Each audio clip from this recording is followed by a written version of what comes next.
Hello everybody, this is Vinceril, and I'm here today with Radical Dreamers Part 9. I am redoing this again because, well, sound issues again. Yay. That's what I get for being lazy. But after I'm done with Radical Dreamers, I have a whole idea of what I'm actually going to be doing, and I'm actually trying to do real programming. I just want to get content. So, here we go. Oh, that's right. This was part 9, reading in the library. I forgot we're going to read through the books. Alright. We're going to read the blue book in front of me. I'm not even going to read this. Fuck it, yes I am. Wasn't it the one in the front shelf? The one with the book cover? The blue cover. Ah, the front shelf, the blue one, the blue one. Here it is, this one. Kid pulls out the book from the shelf. I watch closely as she opens it up. Her eyes become narrow as a cat as she starts to read the mysterious symbols. Then she begins to read a passage in a low, steady voice. In a week before their departure to Arrakis, when all the final scurrying about had reached a nearly unbearable frenzy, an old crone comes to visit the mother of the boy. Try that again. Of the boy Paul. It was a warm night at Castle Kaladin, and an ancient pile of stone that had served the Atreides family as home for 26 generations bore that coolest sweat. Bore that cool, sweet feeling it acquired before a change in the weather. Still can't really talk today, but I'll make this comment again because I said it before. The Atreides family makes me think of Joey from Suikoden 2 because I'm going to say it right for once in my life. Kid's voice trembles at her. God, just tired now. Kid's voice trembles at her, speaking becomes softer and softer. Looking over, I see she's sunk into silence with dim eyes. Suddenly she notices me looking at her. Turning away, she quickly closes the book. This ain't the right book, Sedge. Which one is it? So, which one is it?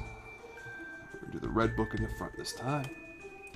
Yeah, it's the book with the red cover in the front, isn't it? Kid heads to the shelf. The red one, the red one. Got it. Oh, we're gonna do this like old Greg. Alright.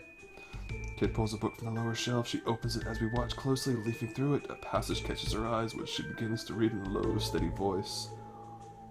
A census taker takes over.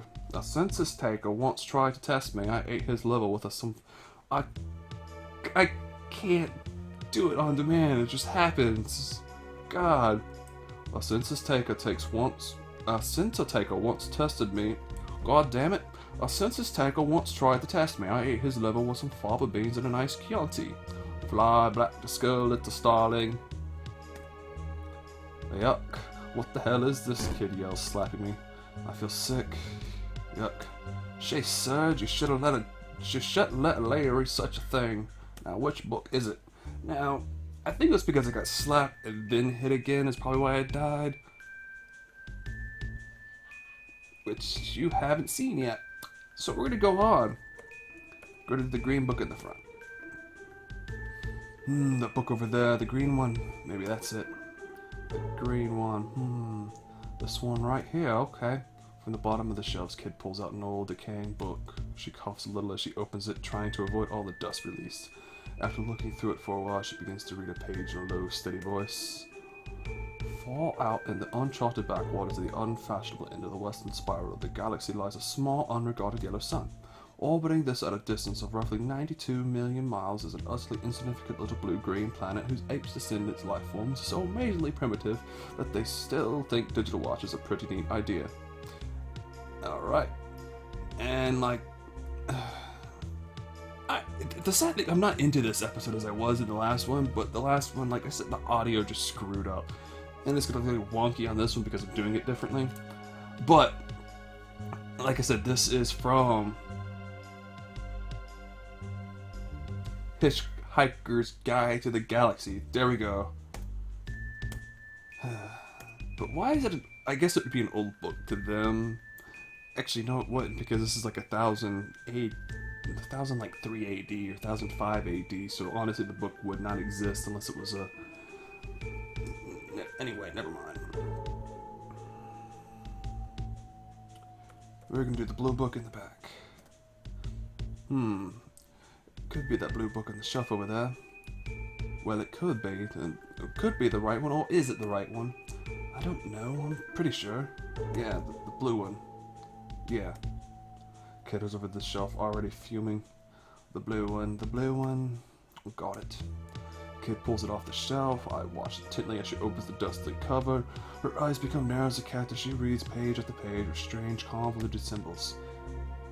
It was only then that I realized that this incredible game of life, the bonus is contained within love and adventure, cordially enthralling myself into the temptation of flesh, despite a momentary rush of suspiciousness. Finally, I moved my fingers downward, ever more downward, until I gulping down my many feelings of apprehension and vulnerability into this pleasureful ocean. Like, I keep wanting to say, like I said before, just because I really just did this episode 15 minutes ago. But, internet, help me. I do not know where this one's from. So it's up to you guys to tell me where this is actually from. I don't know why I want to go with, because the translation did happen around that time. What's it, 50 Shades of Grey? Yeah, that's the book. So it could be from that or something in that general thing. I don't know. But, it could be something, it could just be a random sex novel just so I can get slapped again. Kid's face turns red. What is this rubbish? What in blazes are you having me read now? Abruptly she rises to her feet. Thwap! Stars explode before my eyes. I fall backwards into a never-ending darkness. Kid's shots becoming more and more distant as I slowly sink into the eternal silence. And this is where I joked before. It was just still so funny just to find out I could die from just kids slapping me, thwacking me in the head, or just being stupid. So I died. Alright. Gonna load the state up. Let's see. Nope, just did the red book. We know it's the purple book, so we can do the green book. I'm pretty sure it's the book. It's that green book over there in the back. Kid heads over to the shelves. The green one, the green one. Oh, here, got it. Kid pulls a book from the back of the shelf. I watch closely as she slowly opens it. Her eyes become narrow as a cat as she reads page after page of strange, convoluted symbols. I refuse to be a victim. When this becomes your mantra, constantly running through your head, you will shift toward me-centered living. Only by taking full responsibilities for your problems and their solutions will you break free from the constant cycle of victimhood. Remember, you're only a victim if you choose to be. I don't know why my nose is itchy. I'm sorry, guys. I really am. Oh, I forgot. What is this drivel? I can't stand any more of this. Kid puts the book back. Come on, Serge. Where did you say it was? So, which is it?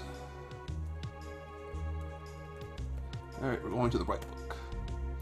Let's try that big white book down there in the back. The back shelf. The white one, the white one. There we go. Kid pulls a book from the shelf. I watch closely as she opens it up.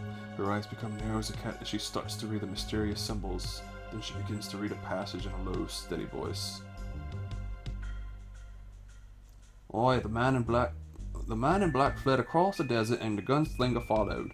The desert was the apotheosis of all deserts, huge, standing at the The desert was the apotheosis of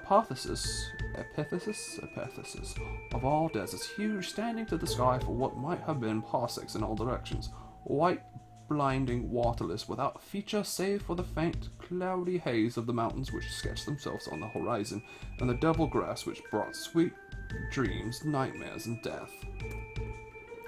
Kid continues to read, getting lost within the book. Hey, kid, shouldn't we be looking for the key? Oh, damn it. Getting my voices mixed up again. Hold on, mate, it's starting to get good. But, kid... Alright already, sheesh. Which book did you say it was? Alright. We've read everything in here about at the same time it was before, so we're gonna do the purple book in the back. I'm pretty sure it's that purple book over there. I think. Which one? Oh, I see it.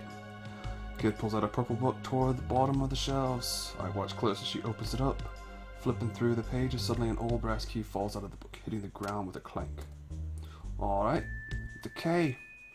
Throwing the book aside, Kid bends down and grabs the key. Her eyes light up as she stares at it into her hands. We race out the study, eager to see what awaits us in the vault. Magil follows behind a moment later after returning the book to the shelf. Good, Magil, good.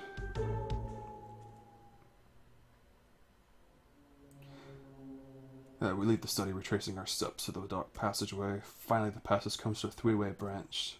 There's a descending staircase in front of us, in addition to the passageway on the right and to the left. The one on the left will take us back down to the terrace. Down the stairs. Terrace. Terrace is where I want to go. After continuing through the passage for a while, the terrace comes into view on the right. I take a deep breath of fresh evening air, hoping to calm my senses. We're going to continue on through the passageway. We make our way down the dimly lit passageway. After a few moments, we come to an old, dusty door on the right. This is the clock tower storeroom, if I remember correctly. We're going to keep going down the hallway. Proceeding ahead on the path, we come to a staircase going up and... Dun dun dun dun, a firm-looking set of doors on the left. There better be treasure here. The smell of gold's thick in the air, mate. Alright, we're gonna go inside.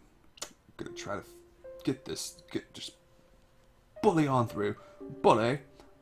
It better be open now, Kid says, putting the key we found into the lock. As the lock clicks, we're suddenly showered in all colors of light. Must have been an enchanted lock. Whatever's on the other side of this door's gotta be good. The heavy doors open slowly. Inside the room, I gasp at the awesome spectacle laid out before our eyes. Now, you don't want to know what I thought this was when I first entered this room. It just looks very...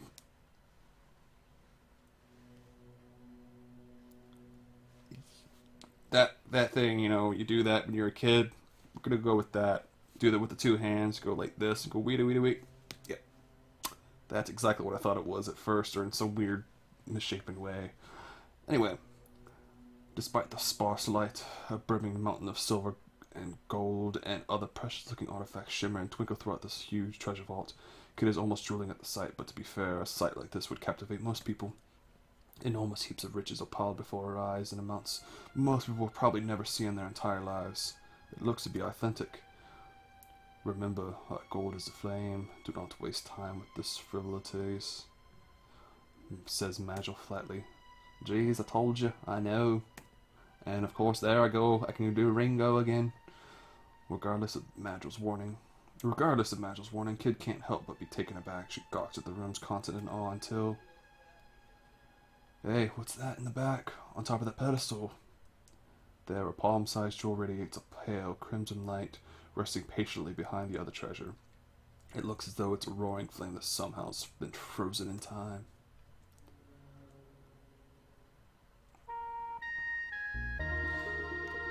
And please, it's great just to hear this stuff. I mean, it's like, it really is, because I did enjoy the soundtrack from Chrono Cross. Mitsuda, I mean, I know it was another guy that did it, but Mitsuda was, you know, the main person. It's like his music is what made like the game for me. I don't know why. I really liked his style. I know, because he did Xenogears. Xenogears was another good one, but kind of after that, he's done here and there, and I'm sure he's had some good stuff out there, but it's a lot of games I just haven't played. It's really often weird titles.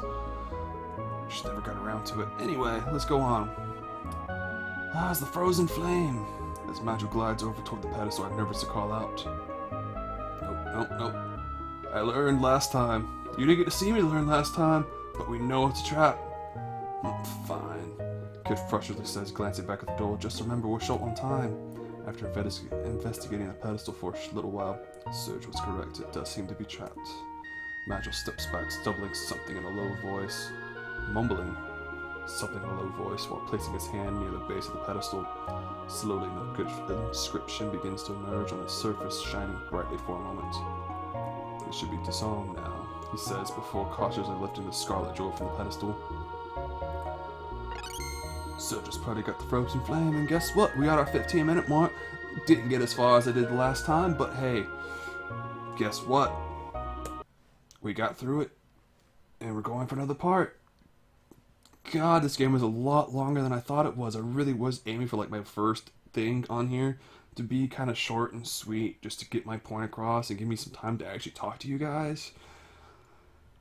I knew this was going to be very wordy, but I know that this is more of a practice thing for me because I have to get used to just talking to the camera, because I'm not talking to anybody when I'm actually doing this. I am just blankly looking at everybody else and saying, hey, look at me, guys. I am being excited.